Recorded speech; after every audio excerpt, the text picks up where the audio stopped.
This week we're looking at number 7 in our studies on the great controversy. This one's entitled Motivated by Hope, and what a great thought that is, because the great controversy is the whole story arc that gives us hope that God is operating in us and in our world, and that there will be a conclusion. That is our hope. Our hope is in Jesus now and in Jesus in the future.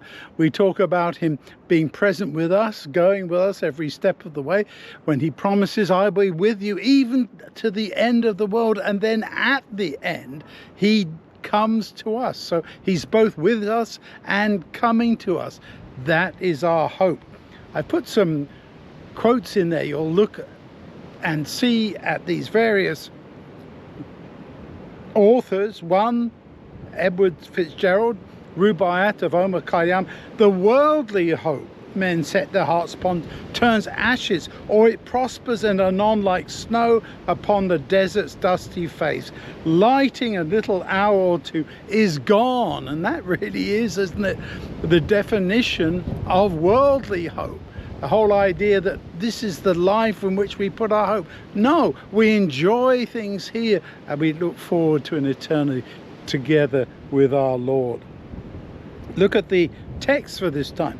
1 Thessalonians chapter 4, the hope of Jesus' return. Matthew 24, Jesus himself speaks about that. It's that combined answer to the question when he talks about the temple being destroyed. They didn't really understand that the temple being destroyed in the end of the world weren't the same events. So Jesus answers those two events in the same way, in their language. And we have to tease out which parts apply where and so on. But the primary thought there is the coming of the Son of Man. That's the hope. That's the one thing that would reassure those disciples, especially as they dealt with the horror of the cross, of thinking that Jesus had died and all their hopes have been dashed. And even after his ascension, they're still wondering what is going to happen. How is all this going to work out? He promised to return. You remember, he says, this same Jesus.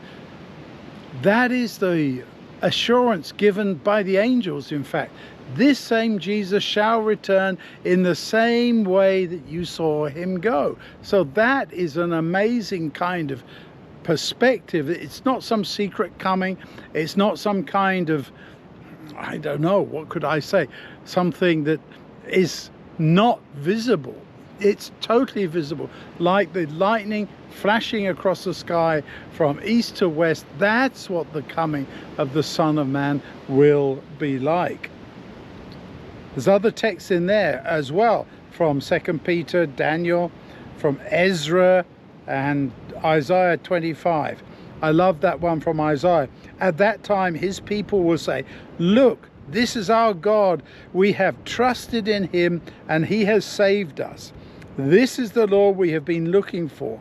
Now we can be happy and celebrate the salvation he brings." That's what we're looking forward to. The people of Isaiah's day look forward to the Messiah. We look forward to the Messiah's return in just the same way. How will it be? How will his second coming be?